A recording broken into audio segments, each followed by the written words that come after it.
My YouTube channel. तो चलिए आज की इस वीडियो में हम डिस्कस करने वाले हैं मुगल एम्पायर से रिलेटेड जो एमसीक्यूज बन सकते हैं उनके बारे में। तो देखिए हमने जो है सबसे पहले सल्तनत काल के बारे में डिस्कस करा और उसकी एमसीक्यूज जो है एक सीरीज लेके आए थे हम एमसीक्यूज की। पूरी एक वीडियो बनाई थी हमने कि कौन सी इन्फॉर्मेशन जो है आपको एक्स्ट्रा मिल सकती है और कौन सा जो है आपने पढ़ा हुआ है उसका आपका रिवीजन हो गया था उससे। इसी तरह हम मुगलों के बारे में पूरा पढ़ने के बाद जो है आज एमसीक्यू क्लास करेंगे। तो चलिए शुरू करते हैं इस क्लास को और देखते हैं पहला क्वेश्चन। पहला क्वेश्चन है बाबरनामा किसने लिखा था। तो बाबरनामा किसने लिखा था, इसका सही जो आंसर रहेगा बाबरनामा जो है लिखा गया था बाबर के द्वारा। देखिए पहले जब बाबरनामा किताब जो मूल रूप से है वो तुर्की भाषा में थी, तुजुके बाबरी के नाम से, तुजुके बाबरी के नाम से। तो ये आप याद रखिएगा, बाबर ने ये लिखी थी और बाबरनामा के रूप में जो है जिसे ट्रांसलेट किया गया था फारसी में अब्दुल रहीम खाने खाना, अब्दुल रहीम खाने खाना के द्वारा ट्रांसलेट किया गया था। इसके अलावा अगर देखा जाए अबुल फजल के बारे में तो अबुल फजल ने जो है अकबरनामा लिखी थी। फैजी के बारे में देखा जाए तो ये जो है मुख्य पुरोहित था, जो अकबर ने शुरू किया था दीन इलाही, उसका मुख्य पुरोहित ये था। उसके बाद अगर तुलसीदास की बात करें तो ये भी अकबर का कॉन्टेम्परेरी था। क्वेश्चन पूछा जा चुका है कि अकबर का समकालीन जो है तुलसीदास किस शासक का समकालीन था, तो अकबर इसका सही आंसर रहेगा। चलिए अगले क्वेश्चन की ओर बढ़ते हैं। क्वेश्चन नंबर सेकंड रहेगा, किस यात्री ने मुगल साम्राज्य की तुलना जो है यूरोप से की थी। तो इसका सही आंसर रहेगा, आपके ऑप्शन है मानुची, उस सेकंड है बर्नियर, फिर है टॉमस रो और बारबोसा। तो देखिए इसका सही आंसर रहेगा option number B Bernier. Option number B जो है बर्नियर इसका सही आंसर रहेगा। टॉमस रो की बात की जाए तो ये किससे संबंधित है, जहांगीर से संबंधित है। और बारबोसा की बात की जाए तो विजयनगर से संबंधित है और विजयनगर का शासक कौन था, कृष्णदेव राय से, कृष्णदेव राय के समय में जो है ये भारत आया था। तो चलिए अगले क्वेश्चन की ओर बढ़ते हैं। अगला जो क्वेश्चन रहेगा, कोहिनूर हीरे का विस्तार पूर्वक वर्णन किसके द्वारा किया गया था। तो आपके ऑप्शन है मानुची, रो, टेवर्नियर और हॉकिंस। तो देखिए इनके बारे में थोड़ा डिस्कस कर लेते हैं। इसका सही आंसर तो रहेगा टेवर्नियर रहेगा। लेकिन अगर टेवर्नियर के बारे में ही बात की जाए तो ये एक फ्रेंच यात्री था और आया था औरंगजेब के समय में, तो ये चीज़ आप याद रखिएगा। हॉकिंस के बारे में बात की जाए तो अंग्रेज व्यक्ति था और आया कब था, 1608 में जहांगीर के दरबार में आया था। उसके बाद टॉमस रो के बारे में बात की जाए तो 1614 में जो है जहांगीर के दरबार में ही आया था। और मानुची की अगर बात की जाए तो एक इटालियन था या इटली से आया था, ये आप याद रख सकते हैं। और दारा शिको के समय में, दारा शिको या कहें शाहजहां के समय में जो है उनका समकालीन माना जाता है, तो भारत आया था उस समय। तो चलिए इसका सही आंसर रहेगा कोहिनूर हीरे का विस्तार पूर्वक वर्णन किसने किया था, तो टैवर्नियर ने किया था। चलिए अगले क्वेश्चन की ओर बढ़ते हैं। अगला क्वेश्चन है, इबादत खाना अकबर ने कहाँ स्थापित किया था। तो देखिए इबादत खाना और कुछ भी नहीं, एक धार्मिक सभा के लिए बनाया गया एक स्थान था जहाँ पे लगभग 550 सीटें थी, मतलब वर्तमान की संसद के माफिक मान लीजिए। लेकिन इसमें क्या होता था, धार्मिक चीज़ें डिस्कस होती थी, धार्मिक संवाद हेतु। तो ये चीज़ आप जो है मेंशन कर सकते हैं। 550 इसमें सीटें थी और कहाँ पर जो है स्थापित किया गया था, तो फतेहपुर सीकरी में किया गया था और 1575 में। लेकिन जब ये ओपन हुआ था उस समय केवल मुस्लिमों के लिए था, जितने भी मुस्लिम धर्मगुरु थे उनके लिए था, उलेमाओं के लिए था। लेकिन उसके बाद 1578 में ये सभी धर्मों के लिए खोल दिया गया था। तो ये चीज़ भी आप याद रखिएगा। चलिए अगले क्वेश्चन की ओर बढ़ते हैं। अगला क्वेश्चन है, अगला क्वेश्चन है आईने अकबरी और अकबरनामा के लेखक कौन है। तो देखिए ये चीज़ मैं आपसे डिस्कस कर चुका हूँ। तो यहाँ पे ऑप्शन है अब्दुल रहीम खाने खाना, फैजी, अबुल फजल और बीरबल। तो इसका सही आंसर रहेगा अबुल फजल। ऑप्शन नंबर सी जो है इसका सही आंसर रहेगा। अकबरनामा जो है इसने लिखा था। अगर बीरबल के बारे में बात की जाए तो आपको पता है और मैंने करवाया भी था कि यूसुफ जाई के द्वारा, यूसुफ जाइयों से जो है युद्ध के दौरान इसकी मृत्यु हो गई थी। ये चीज़ आप याद रखिएगा। और अब्दुल रहीम खाने खाना के बारे में हम डिस्कस कर चुके हैं कि इसने जो है बाबरनामा का अनुवाद किया था फारसी भाषा में। तो चलिए अगले क्वेश्चन की ओर बढ़ते हैं। अगला जो क्वेश्चन रहेगा, बाबर ने राणा सांगा को किस युद्ध में हराया था। तो आपके ऑप्शन है चौसा का युद्ध, खानवा का युद्ध, पानीपत का युद्ध और घाघरा का युद्ध। तो इसका सही आंसर रहेगा ऑप्शन नंबर बी, खानवा का युद्ध। खानवा का युद्ध कब हुआ था, तो देखिए पानीपत का युद्ध 1526, खानवा का युद्ध 1527, चौसा का युद्ध की अगर बात की जाए तो 1539 और घाघरा की बात की जाए तो 1530। तो ये जो चौसा का युद्ध था ये शेरशाह और हुमायूं के बीच लड़ा गया था। इसके बाद अगर बात की जाए खानवा का युद्ध, तो खानवा का युद्ध जो है राणा सांगा और बाबर के साथ हुआ था। उसके बाद देखा जाए पानीपत का युद्ध, तो इब्राहिम लोदी वर्सेस बाबर हुआ था, ये चीज़ मेंशन जरूर कीजिएगा। और घाघरा जो है अफगानों के साथ हुआ था, अफगान वर्सेस बाबर हुआ था। और इन तीनों युद्धों में जो है बाबर की जीत हुई थी। इसके अलावा चंदेरी भी आप मेंशन कर सकते हैं, चंदेरी जो 1528-29 में हुआ था वो आप मेंशन कर सकते हैं। तो चलिए अगले क्वेश्चन की ओर बढ़ते हैं। अगला जो क्वेश्चन है, औरंगजेब द्वारा मारे गए सिख गुरु का नाम क्या था? तो आपके ऑप्शन है गुरु तेग बहादुर, गुरु गोविंद सिंह, गुरु अर्जुन देव और गुरु हरगोविंद। तो देखिए अगर बात की जाए यहाँ पे, तो इसका सही आंसर रहेगा गुरु तेग बहादुर। 1675 में इनका जो है नई दिल्ली में या चांदनी चौक में जो है हत्या की गई थी, चांदनी चौक में हत्या की गई थी। सिर इनका कलम कर दिया गया था, इसीलिए जो है शीशगंज के नाम से भी उस जगह को जाना जाता है। गुरु गोविंद के बारे में बात की जाए तो 10th गुरु थे, इन्होंने खालसा पंथ की स्थापना की थी। खालसा पंथ की स्थापना की थी 1699 में, बैसाखी का दिन था, उस दिन जो है इन्होंने की थी। 5वें गुरु की बात की जाए अर्जुन देव की, तो इन्हें जो है जहांगीर के द्वारा जो है लाहौर में, ये मैंने आपको मेंशन किया था कि किस प्रकार से इनकी हत्या करवाई गई थी जहांगीर के द्वारा, क्योंकि इन्होंने जहांगीर के पुत्र खुसरो को विजय का आशीर्वाद दिया था, मतलब बगावत की थी एक प्रकार से जहांगीर के साम्राज्य के विरुद्ध। फिर आ जाते हैं हरगोविंद, तो इन्होंने जो है माना जाता है कि सैनिक जो रूप दिया था, सैनिक स्वरूप दिया था सिख आर्मी को, वो इन्होंने दिया था। चलिए तो इसका सही आंसर रहेगा option number A, Guru Tegh Bahadur. अगले क्वेश्चन की ओर बढ़ते हैं। अगला जो क्वेश्चन है, अकबर के शासनकाल में महाभारत का फारसी में अनुवाद किसने किया था? तो इसका जो सही आंसर रहेगा ऑप्शन ए है अबुल फजल, फैजी, अब्दुल कादिर बदायूनी और टोडरमल। देखिए इसका सही आंसर रहेगा ऑप्शन नंबर सी, जो महाभारत का फारसी अनुवाद किया था वो बदायूनी के द्वारा किया गया था। टोडरमल के बारे में बात की जाए तो जप्ती प्रणाली और दहसाल व्यवस्था 1580 में लेकर आया था। तो ये दो चीज़ें आप याद रख सकते हैं टोडरमल के बारे में। अबुल फजल और फैजी को हम डिस्कस कर चुके हैं। चलिए अगले क्वेश्चन की ओर बढ़ते हैं। अगला जो क्वेश्चन रहेगा, कौन सा मुगल सम्राट लाहौर में दफन है? तो आपके ऑप्शन है अकबर, जहांगीर, बाबर, हुमायूं। देखिए जब भी लाहौर की बात आएगी, किसी प्रकार के कंस्ट्रक्शन की बात हो या मकबरे की बात हो, तो ये जो है जहांगीर होगा इसका सही आंसर। तो लाहौर से संबंधित मतलब जहांगीर, लेकिन राजधानी लेकर गया था अकबर, तो ये चीज़ भी आप कंफ्यूज मत कीजिएगा। अकबर की बात की जाए तो ये सिकंदराबाद में इसका मकबरा है, सिकंदराबाद में मकबरा है। बाबर की बात की जाए तो पहले आराम बाग और फिर जो है काबुल ले जाया गया था। हुमायूं की बात की जाए तो हुमायूं का मकबरा जो है दिल्ली में है और इसे कहा जाता है पूर्ववर्ती ताजमहल।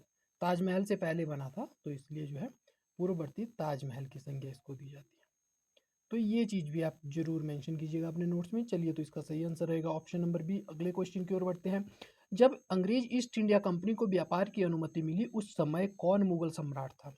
तो देखिए अंग्रेज ईस्ट इंडिया कंपनी को व्यापार की अनुमति कब मिली थी? 1613 में मिली थी। और कौन सा शासक है? तो जहांगीर का शासनकाल था उस समय, क्योंकि आपको याद होगा कि 1605 अक्टूबर 28 के आसपास जो है बैठा था अक्टूबर में, और उसके 1605 से लेकर 1627, तो किसका शासनकाल था? जहांगीर का था। शाहजहां की बात की जाए तो 1627 से लेकर 1657 तक, और 1658 से, वैसे तो 57 में ही बैठ गया था, लेकिन 58 से लेकर 1707 तक रहता है औरंगजेब। और अकबर की बात की जाए तो 1556 से लेकर 1605 के मध्य में बैठा था। चलिए इस प्रकार से जो है शासकों की टाइमलाइन भी आप याद रखिएगा। और दो शासक बचे हैं, उनकी भी कर लेते हैं बात। बाबर की बात की जाए तो 1526 से लेकर 1530, और उसके बाद आता है हुमायूं, तो 1530 से लेकर दिसंबर 29 दिसंबर से माना जाता है वैसे इसका, तो 29 दिसंबर 1530 से लेकर 1540, और उसके बाद 1555 से लेकर 1556 सरहिंद के युद्ध के बाद दोबारा बैठता है। तो चलिए ये रहेगा टाइमलाइन से संबंधित। अगले क्वेश्चन की ओर बढ़ते हैं। किसे जिंदा पीर कहा जाता था? तो ये चीज़ मैं आपको मेंशन कर चुका हूँ कि जिंदा पीर जो अपनी रोजी जो है सरकारी धन से ना चलाकर स्वयं कमाता था, तो वो कौन था? औरंगजेब था। तो ये जो है आप में ज़रूर याद रखिएगा। और ये जो है सुन्नी मुसलमान था। ये चीज़ भी आप मेंशन कीजिएगा, सुन्नी मुसलमान। वैसे ये सारी चीज़ें हम डिस्कस कर चुके हैं, अपने जो प्रीवियस सेशन रहे थे उनमें हमने डिस्कस कर ली थी। अगर बात की जाए अकबर की, तो इसका नाम जो है, अकबर का नाम जलाल था। और जहांगीर की बात की जाए तो सलीम। और इस प्रकार से जो है ये बातचीत रहती है। आगे चलते हैं अगले क्वेश्चन की ओर। अगला जो क्वेश्चन है, मयूर सिंहासन किस किस सम्राट के द्वारा बनाया गया था? तो देखिए, मयूर सिंहासन जो है वो संबंधित माना जाता है शाहजहां से, माना जाता है। ताजमहल हो, मयूर सिंहासन हो और लाल किला हो दिल्ली का, ये सारे जो है शाहजहां से संबंधित है। तो माना जाता है कि जो मयूर सिंहासन था उसे इस शाहजहां के द्वारा बनवाया गया था। और गोलकुंडा की खान से जो कोहिनूर हीरा मिला था वो भी इसी में जड़ा हुआ था। और इसके अलावा देखा जाए तो नादिर शाह का आगे आक्रमण होगा, लगभग 1739 की ये बात रहेगी। उत्तर मुगलों में हम ये चीज़ डिस्कस करेंगे।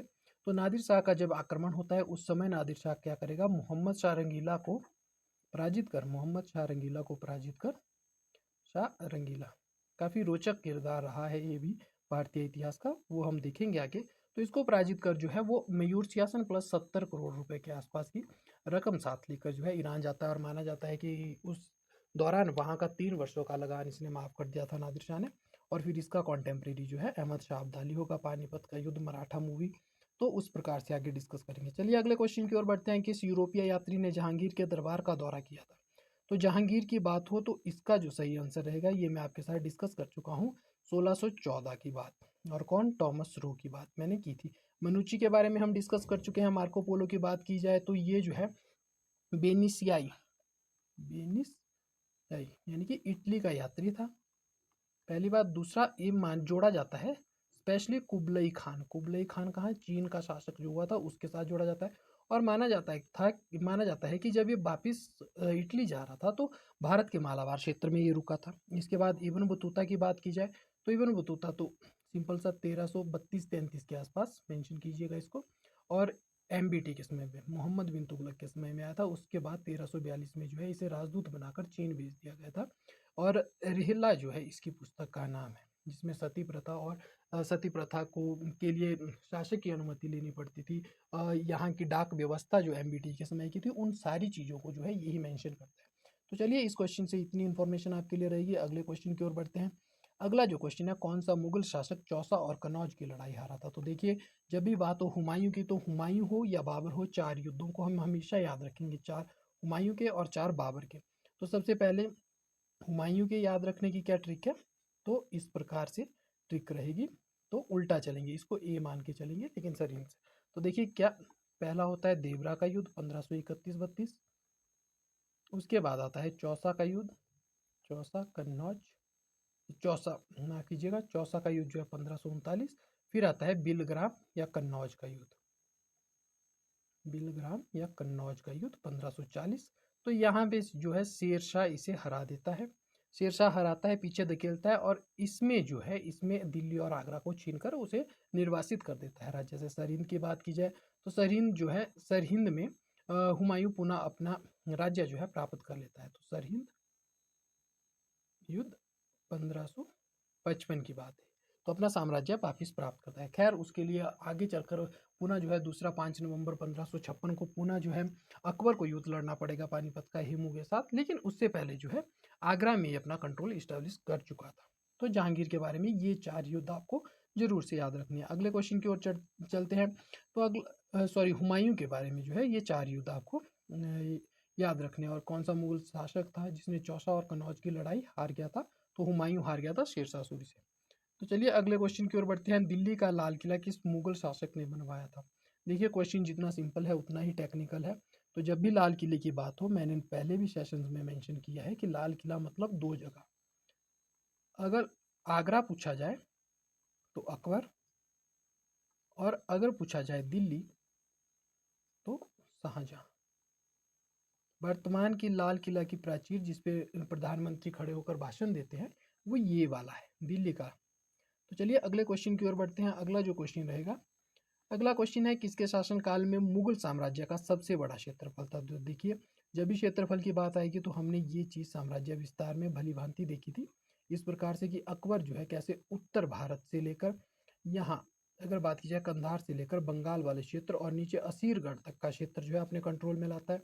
उसके बाद शाहजहाँ अहमदनगर वाले क्षेत्र में, और उसके बाद जो है नीचे बीजापुर हो गया, गोलकुंडा कहूँ, और मराठा। तो इस प्रकार से 1689 में वो सारे इलाके पर कंट्रोल कर लेता है। सुदूर दक्षिण को छोड़ दिया जाए तो ऊपर का सारा हिस्सा जो है औरंगजेब के कंट्रोल में था। तो ये चीज़ आप जरूर याद रखिएगा।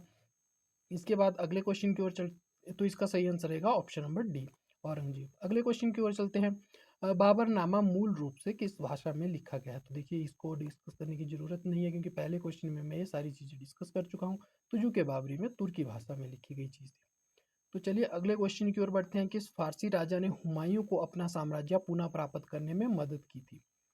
तो देखिए अगर इसका सही आंसर की बात की जाए तो ये था शाह तहमास्प। और शाह अब्बास की बात की जाए तो ये एक के यानी कि अकबर का समकालीन था। नादिर शाह की बात करें तो मोहम्मद शाह रंगीला के समय में आया था। और तैमूर की बात की जाए तो तैमूर जो है फिरोज तुगलक के जो आगे के शासक हुए थे, उत्तराधिकारी शासक जो हुए थे, उनके समय में आया था 1398 में। तो इनका जो है यहाँ पे आप मेंशन कीजिएगा 1398 में इसने भारत पर आक्रमण किया। और नादिर शाह की बात करें तो 1739 में। बाकी तो ये शासक है, ये किसके कॉन्टेम्प्रेरी थे ये चीज़ हम डिस्कस कर चुके हैं। चलिए अगले क्वेश्चन की ओर चलते हैं। शेरशाह सूरी का वास्तविक नाम क्या था? तो देखिए शेरशाह सूरी का नाम फरीद था। सासाराम बिहार में छोटे से जागीरदार के घर पैदा हुआ था। किस प्रकार से बहार खान लोहानी के घर जाता है, मतलब जागीर में जाता है, और उसके बाद इसे जो है उसकी रक्षा करते समय शेर की हत्या करता है। उसके बाद शेर खान की उपाधि मिलती है, और फिर जाकर आगे जब हुमायूं को हराएगा ये, तो शेरशाह की उपाधि लेकर पहले फरीद, फिर शेर खां, और फिर बनेगा शेरशाह।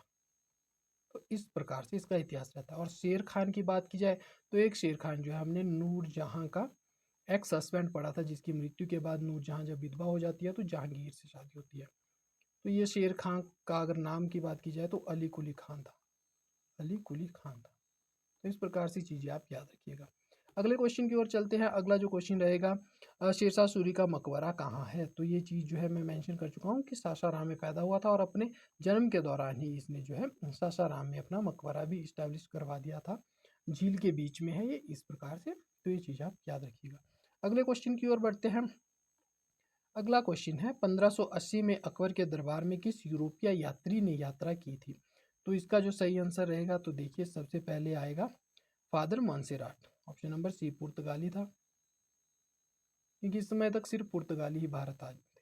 उसके बाद मार्को पोलो को हम डिस्कस कर चुके हैं, मालाबार से संबंधित है। फ्रांसवा वर्नियर को हम आगे चलकर डिस्कस करेंगे। और अगर देखा जाए बारबोसा के बारे में तो इसको भी हम डिस्कस कर चुके हैं। तो बारबोसा जो है संबंधित है विजयनगर साम्राज्य से। तो ये भी आप याद रखिएगा। और ये जो है हम मेंशन कर चुके हैं वैसे भी कि फ्रांसीसी लीडर था, वह फ्रांसीसी यात्री था। तो ये चीज़ आप याद रखिएगा। अगले क्वेश्चन की ओर बढ़ते हैं। अकबर के दरबार में आने वाला पहला यूरोपिया कौन था? तो ये सेम क्वेश्चन है, इसका सही आंसर रहेगा ऑप्शन नंबर सी, फादर मॉन्सेराट। और इसके बारे में हम सारी चीज़ें डिस्कस कर चुके हैं। बचता है कौन? तो विलियम हॉकिंस बचता है। विलियम हॉकिंस 1608, अगर देखा जाए जहांगीर के दरबार में।